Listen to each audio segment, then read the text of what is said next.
Fala galera, hoje a gente vai falar sobre quando que eu tenho que fazer ou não os meus próprios flashcards. E para a gente entender isso, a gente vai ter que distribuir as pessoas, que usariam essa técnica, esses métodos, em 3 grupos. O primeiro grupo é aquele grupo das pessoas que já conhecem o método, usam, já tem um material para produzir os seus próprios flashcards e dominam isso, dominam essa técnica. O segundo grupo é daquelas pessoas que já ouviram falar, conhecem, sabem que existe uma ferramenta, mas nunca pararam para fazer nada, nem ver flashcards de ninguém, nem mesmo produzir os seus próprios flashcards. E o terceiro grupo é daquela galera que não tem a menor ideia absoluta do que eu estou falando aqui agora. Bom, então vamos lá, cada caso vai ter uma especificidade e a gente precisa saber quando ou não produzir os flashcards para cada um deles. Bom, o pessoal do grupo 1. Esse pessoal lá desse primeiro grupo provavelmente vai estar mais propenso a fazer os próprios flashcards, a montar o seu próprio material de estudo. Por quê?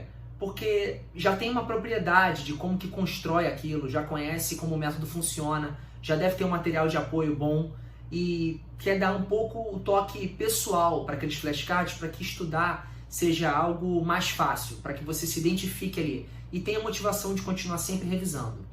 Isso é mais ou menos aquela galera que gosta de estudar pelas próprias anotações, que não consegue estudar com o caderno de outra pessoa, sabe? Existia muito isso na escola, na faculdade. Então, a pessoa não conseguia, ela fazia questão de ter ali as coisas dela anotadas porque gostava de se organizar da melhor forma. Cada um é cada um.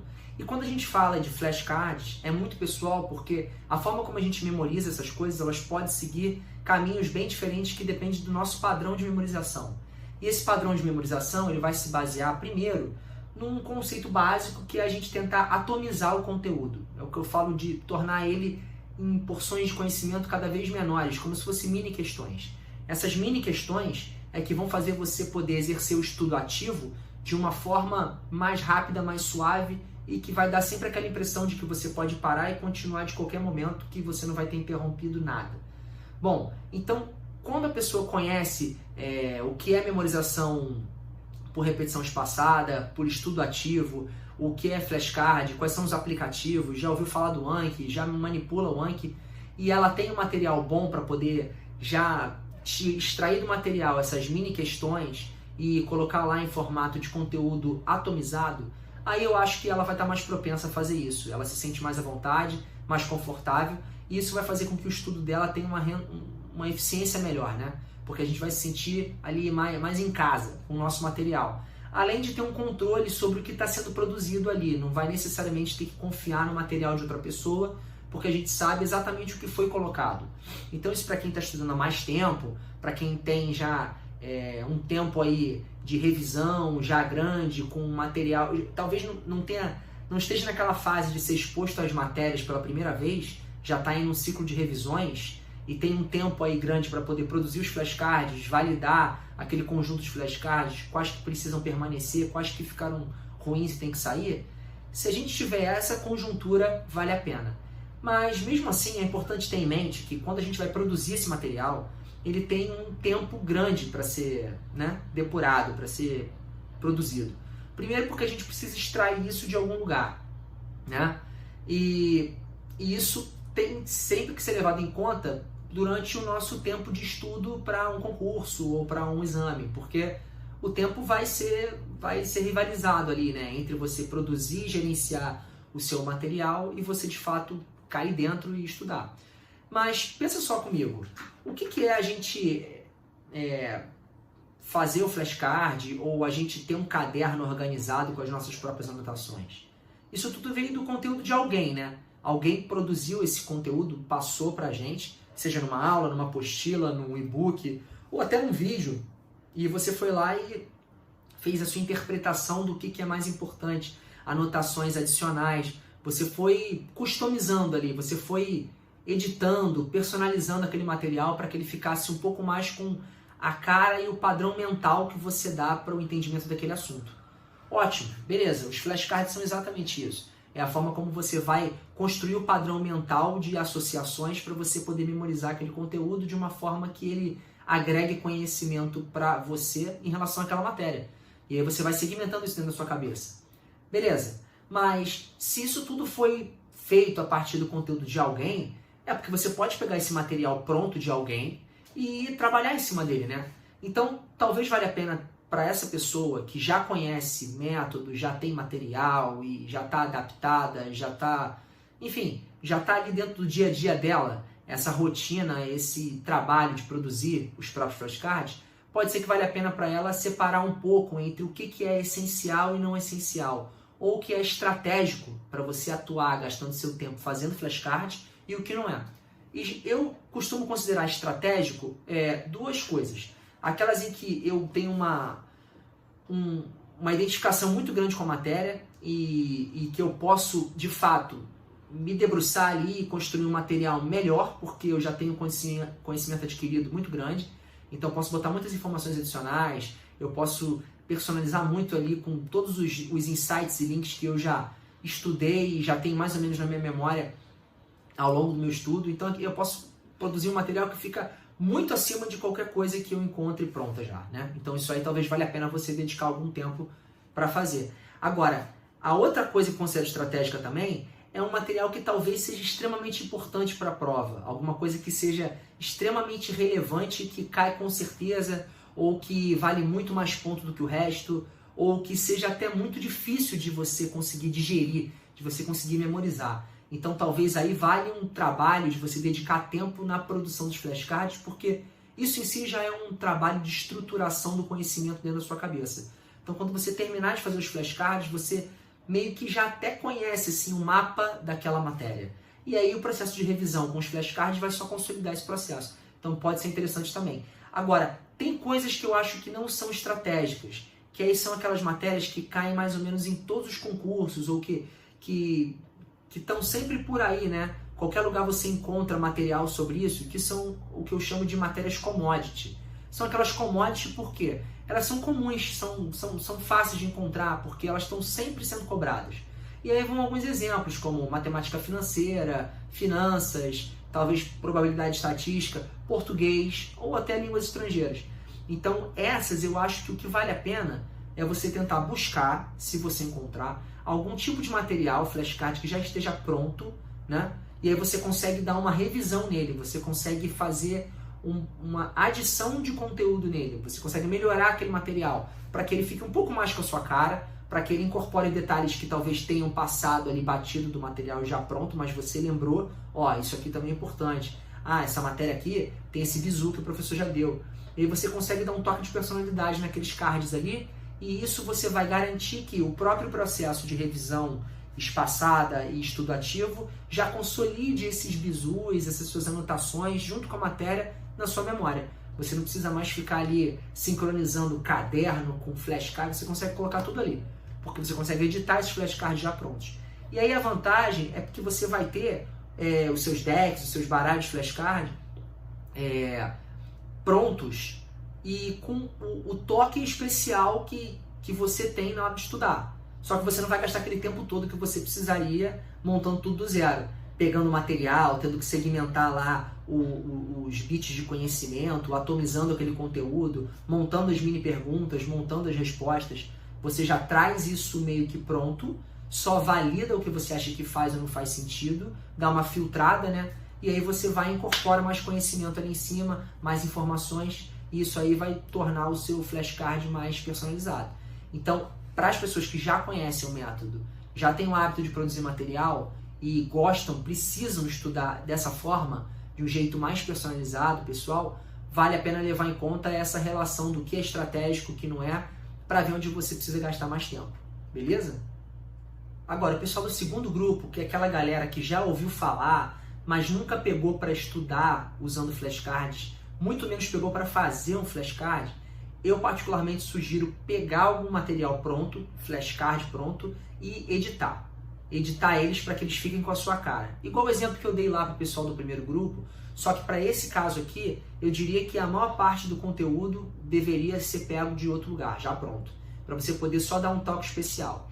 E aí lembrando que vale aquela regra de Pareto, como vale para tudo na vida, né? 80-20. Pensa o seguinte, se você pegar 80% dos flashcards que você precisa de algum lugar que já está pronto, você pode gastar um tempo ali customizando eles, né? Então você vai gastar ali muito pouco tempo e vai resolver ali o basicão, os 80% que você precisa memorizar. Os 20% você pode pegar e produzir alguma coisa se você quiser muito. Mas aí eu gastaria mais um tempo esses 20% aí só para você customizar com mais afinco, né? Você botando mais atenção, mais tempo ali em cima para você transformar aquilo em algo personalizado. Então essa regra 80-20 vale a pena. Tenta resolver com coisa pronta e não gastar muito tempo adicionando conteúdo com o que já está pronto. 80% do seu tempo ou 80% do conteúdo que você precisa produzir de flashcards. Os 20% a mais, você simplesmente ou produz ou então você pega pronto e adiciona muito conteúdo ali para ficar uma coisa bem personalizada.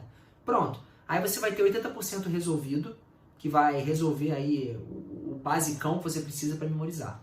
E os 20% é a cerejinha do bolo. Mas é aquilo, né? Também é importante lembrar o seguinte, as pessoas desse segundo grupo, que são aquelas que já ouviram falar, mas não botaram em prática, por ter algum conhecimento prévio sobre a técnica, o método, elas podem também desenvolver algum certo preconceito por pegar material pronto. Ou então até serem críticas, né, dessa sugestão que eu estou dando aqui de você adicionar algum conteúdo.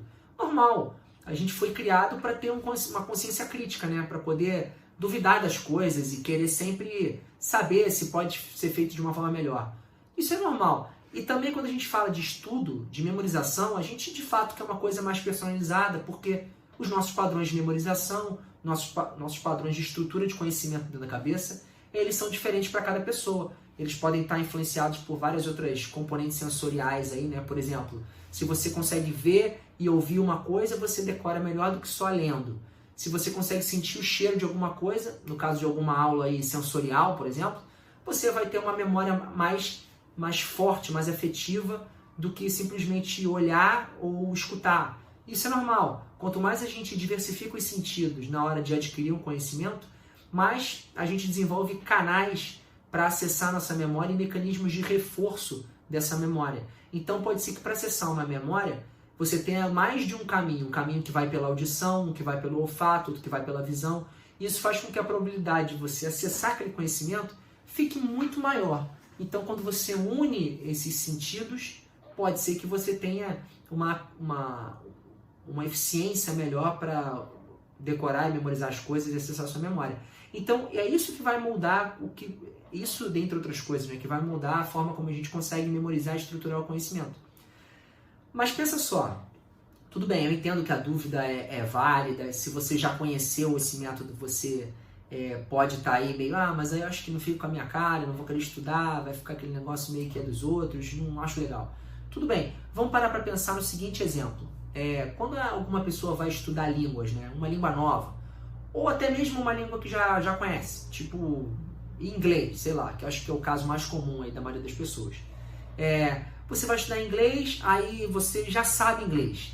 Aí, por exemplo, pintou aquela viagem internacional no seu trabalho, você vai precisar falar inglês. Só que você está ali naquele inglês meio intermediário do currículo, né, que você não fala sempre. Aí o que você vai fazer?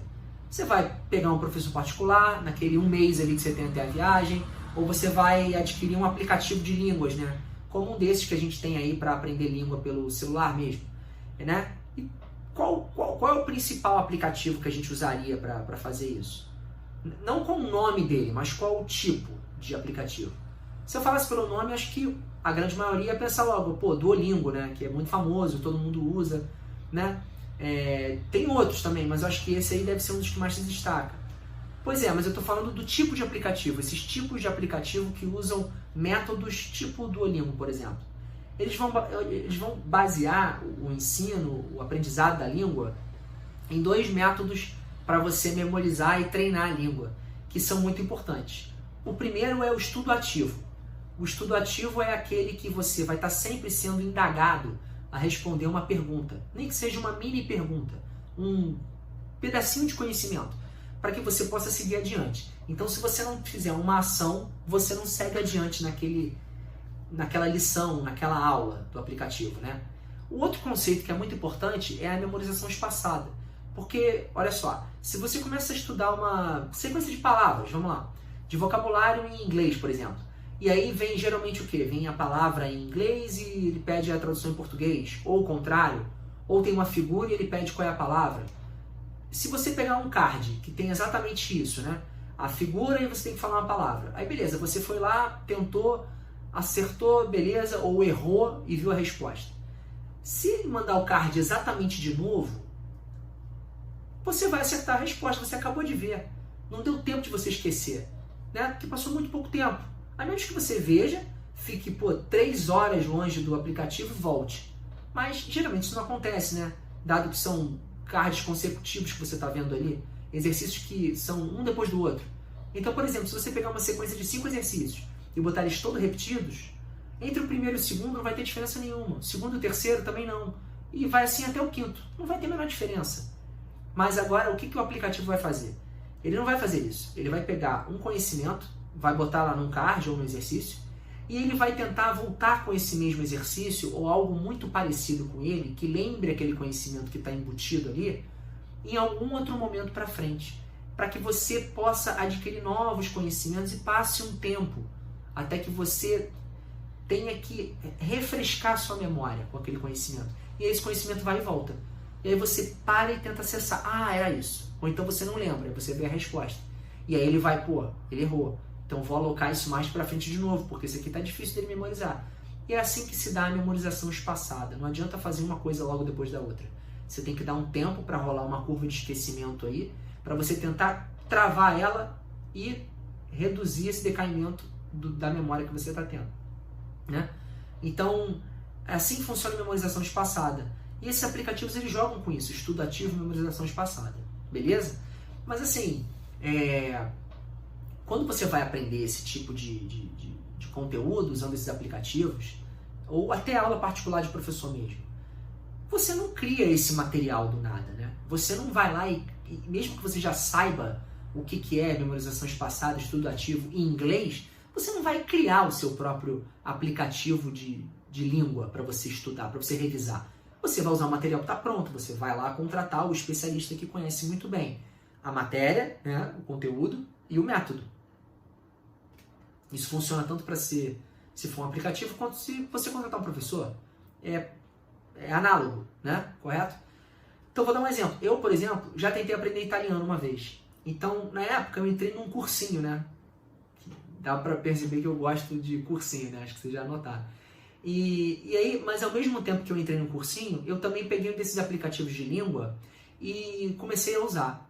E aí, na época, eu lembro que eu tirei férias no trabalho e aí fui fazer uma viagem.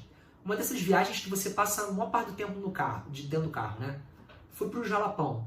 Não sei se vocês já ouviram falar, mas no Jalapão é assim, né? Tudo é 100 km daqui, 50 km dali. Então você passa muito tempo dentro do carro para ir de um ponto turístico até outro, porque é tudo muito espalhado. Então beleza, eu tinha aquele tempo ali dentro do carro, eu não tinha nada para fazer, além de ficar conversando, ou então ficar olhando a paisagem, mas aquela mesma paisagem o tempo todo. E eu fui lá com o aplicativo e comecei a fazer lá os exercícios de italiano. E ao longo desses 5 dias eu aprendi 1000 palavras em italiano. E eu não aprendi 1000 palavras porque eu vi 1000 palavras uma vez.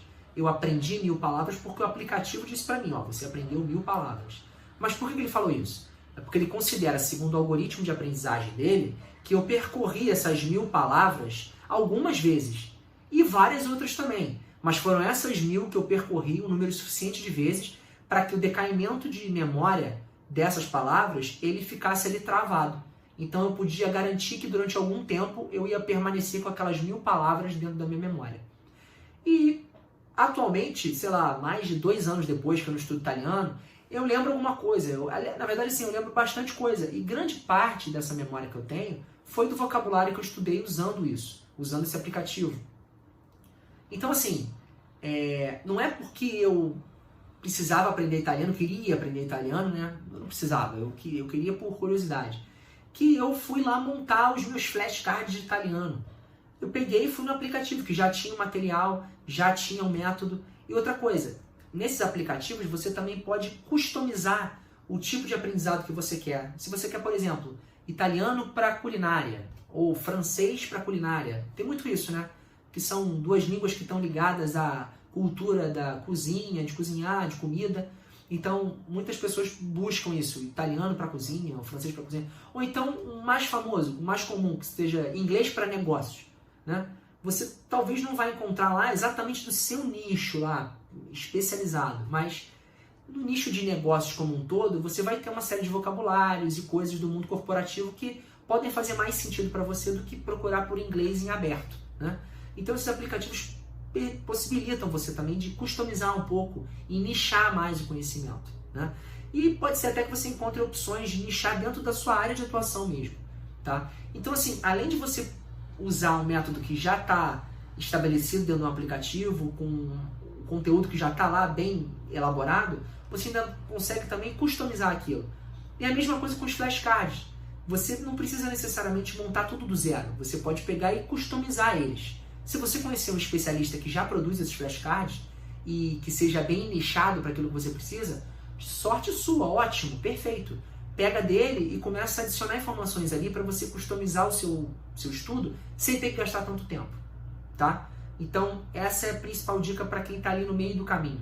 Lembrando só que tem uma probabilidade maior dessas pessoas se beneficiarem menos do estudo baseado em flashcards por essa talvez desconfiança, por já saber que existe, já saber como é que funciona mais ou menos, mas não entrar ali de cara e fazer exatamente isso, que é pegar o conteúdo de alguém para 80% da matéria e focar ali em customizar alguma coisa nos 20%. Mas essa é a minha dica aí para quem está nesse meio do caminho aí, do grupo 2. Agora, o pessoal do grupo 3, que é aquela galera que não sabe nem do que eu estou falando aqui, eu recomendo exatamente usar os flashcards prontos de alguém, tá? E não se preocupar em customizar. E esse é exatamente o meu caso, porque eu era exatamente essa pessoa que não conhecia o método, só me falaram que existia, eu nunca tinha nem aberto um aplicativo para gerar flashcard, não tinha nem estudado como que eu transformo o conteúdo das matérias lá, do material que eu tenho, meu PDF, meu e-book, em alguma coisa numa cartinha, então eu não tinha essa ideia. Então a minha dica vai exatamente para esse grupo, que é onde eu estava quando eu comecei a usar esse método. Então eu acho que se você tiver um material pronto, aí é a melhor opção, tá? Pelo seguinte, na época, como é que eu fazia os flashcards, né? Eu pegava e montava uma planilha no Google Docs, né? Um Excel lá no Google Docs que fica online, então eu podia acessar de qualquer lugar e podia até compartilhar com alguém, caso eu quisesse montar esses flashcards em parceria com outra pessoa. Então eu montava lá e deixava 2 colunas. Uma coluna tinha a pergunta, a outra coluna tinha a resposta.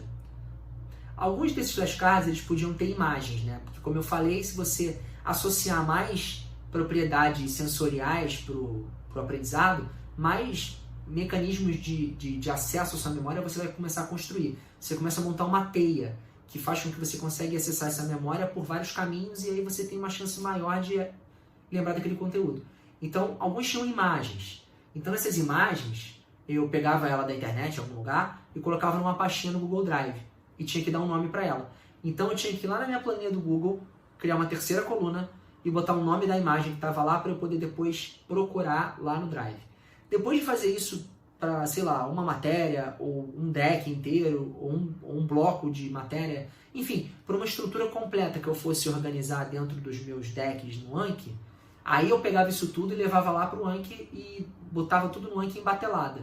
Porque eu economizava muito tempo se eu fizesse isso de uma vez, tanto no Google Docs quanto colocar no Anki. Porque eu não tinha aquele tempo de abrir o Anki, botar, aí fechar o card, aí voltar no Google Docs, aí procurar, botar lá no Anki de novo, enfim. Esse vai e vem, ele diminuía a produtividade. Então eu achava que era muito mais rápido se eu fizesse em batelada no Google Docs, trava no bloco, terminei essa parte, bota em batelada no Anki, né? Lembrando que eu fazia isso aí em alguns horários em que eu não estava estudando. Então, sei lá, aquele horário 9, 10 da noite que você parou de estudar, depois de jantar, ou um pouquinho antes de jantar, eu parava e ia fazer alguma coisa que fosse mais mecânica, para eu ficar meio que em tela azul ali, depois de ter estudado o dia inteiro. Meio que quase que um relaxamento, né? Ou então pode ter gente que é o contrário, no meio do dia está precisando dar uma descontraída no estudo, porque já está vendo que o rendimento está caindo, aí para e vai fazer uma atividade repetitiva, assim, ou uma atividade que às vezes pode até precisar de mais atenção, mas que é aquela coisa mais operacional, para você poder mudar um pouco assim os estímulos e depois voltar com a produtividade maior para o estudo. Enfim, aí vai de cada um. Então, eu particularmente fazia no final do dia. Então, ali todo dia, 1 hora, 2 horas no final do dia, eu organizava meus flashcards no Google Drive e passava para o Anki, né? Então, lembrando que assim, isso parece simples para, sei lá, tô falando de 1, 2, 3, 4 linhas, né? Então tem uma pergunta, uma resposta e talvez uma imagem, uma terceira coluna. Agora multiplica isso para 2.000, porque eu fiz 2.000 flashcards. 2.000 vezes isso. 2.000 linhas de Google Drive. Como é que fica, né? 2.000 linhas que eu tenho que passar para o Anki com imagem, com tudo. Cara, além do trabalho insano que é você fazer 2.000 flashcards, eu hoje paro e penso que talvez não tenha sido o método mais eficiente. Porque eu lembro que na época, por desconhecer como fazia isso, como que eu pegava o conteúdo de algum material e atomizava ele para jogar para as minhas mini questões no Anki, eu saía fazendo flashcard de tudo, porque na dúvida eu falava, ó, vou pegar por excesso porque eu não quero que falte nada. Só que várias vezes eu tinha flashcards, eu tinha cards lá que eles tinham uma sobreposição enorme com algum outro, né? Então, o que eu estava fazendo ali, na verdade, era só gerar volume de conteúdo. Talvez esses 2.000 que eu fiz pudessem ter sido resumidos a 700 cards, que iam estar ali meio que ortogonais, né? Quer dizer, eles não têm uma relação muito forte entre eles. Então, cada um que você está estudando tem sempre uma adicionalidade de conteúdo, não tem uma repetição. Ou se tiver, ela é muito pequena. Ela pode ser apenas um link entre uma matéria e outra, né? Alguma coisa que cai nas duas matérias e você precisa saber, aí não tem como. Mas o ideal do método é você atomizar esse conteúdo de uma forma que você consiga cumprir tudo que você precisa saber, todo o seu edital. Só que é muito sutil essa arte de você conseguir separar em pequenos bits de conhecimento sem ter muita repetição. Então hoje eu paro e penso e vejo, ó, não precisava talvez ter feito 2.000 flashcards. Então eu pegar e fazer os meus próprios flashcards na época pode ter sido um problema adicional. Além de demorar muito tempo, além de dar esse trabalho todo, isso está rivalizando com o meu próprio tempo de estudo, revisão e de fazer questão. Eu também posso ter feito de uma forma que só gerou volume de conteúdo. E não adianta nada eu chegar e dizer assim, pô, revisei 2.000 flashcards, pô, sou sinistro. Não adianta nada. O que adianta é você estar sempre ali adicionando conhecimento e reduzindo a sua curva de decaimento de memória ao longo do tempo das revisões, mas com material que faz sentido. Não aquele material que você vai conseguir acertar de cara porque você já viu cards parecidos e já decorou aqueles. Entendeu? Então isso aí é um outro detalhe tênue para quem não conhece o método. Só tem um porém, né? Naquela época, quando eu parei para fazer os meus próprios flashcards, mesmo sendo essa pessoa do terceiro grupo aí, que não conhecia o método, tinha ali um pouco de conhecimento da matéria, já tinha algum material. Eu fiz isso porque não tinha nenhuma pessoa especializada comercializando isso, não tinha ninguém vendendo flashcards, muito menos me dando flashcards de graça sobre energia, sobre planejamento energético, eficiência energética, conceitos básicos de energia. Por quê? Porque isso é uma especificidade muito grande. Dificilmente esse material vai cair em outro concurso. Se eu estivesse buscando, por exemplo, flashcards de direito administrativo, talvez fosse muito mais fácil de encontrar. Mas tem um outro ponto aí também.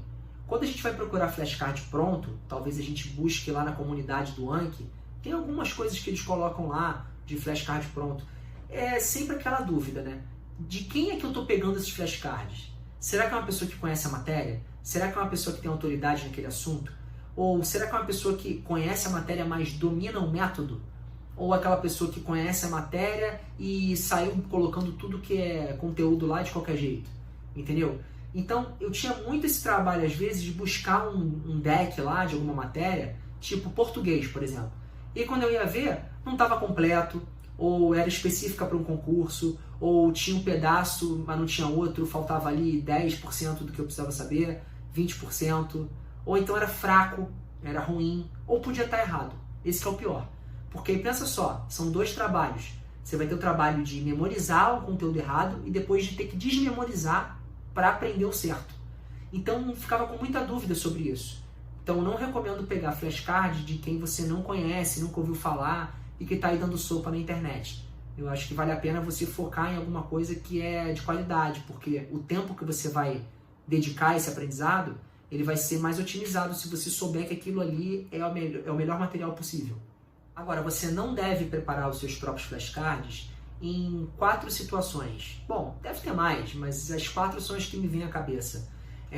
A primeira é quando você realmente for, não especialista, mas você conhecer o método, você tiver um material bom, mas você souber que tem alguém que produz flashcards já e você possa adquirir esses flashcards de outra pessoa para customizar e adicionar conhecimento em cima daquilo, ou seja, agregar valor no que já existe. Isso vai fazer você ganhar muito tempo e vai fazer com que você tenha uma qualidade maior dos seus baralhos, seus decks na hora de estudar as matérias. Porque você não teve que gastar aquele tempo todo, você pode gastar um tempo só em personalizar e adicionar aqueles detalhes que só você sabe da sua forma de estudar. O segundo caso é quando você não conhece o método, tá? E tem pouco tempo para estudar.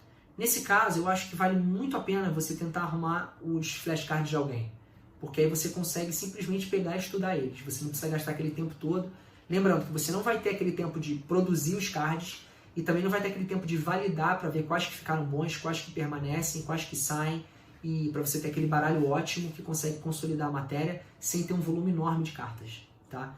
O terceiro caso é aquele em que você é aquele cara que conhece mais ou menos, mas você sabe de alguém que produz flashcards, né?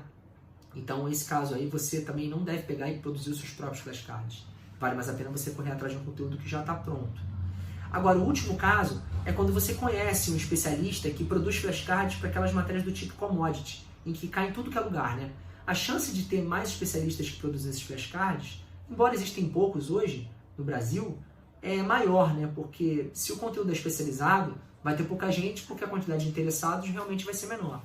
Mas matérias que caem em tudo que é lugar, como por exemplo, direito, administrativo, constitucional, penal, ou português, ou até mesmo inglês, essas matérias elas estão em todos os concursos, ou a grande parte dos concursos públicos federais. Então, se você encontrar um especialista que produz flashcards nessas matérias, aí eu aconselho que você tente experimentar, né, como é que é o material dele e estude por lá.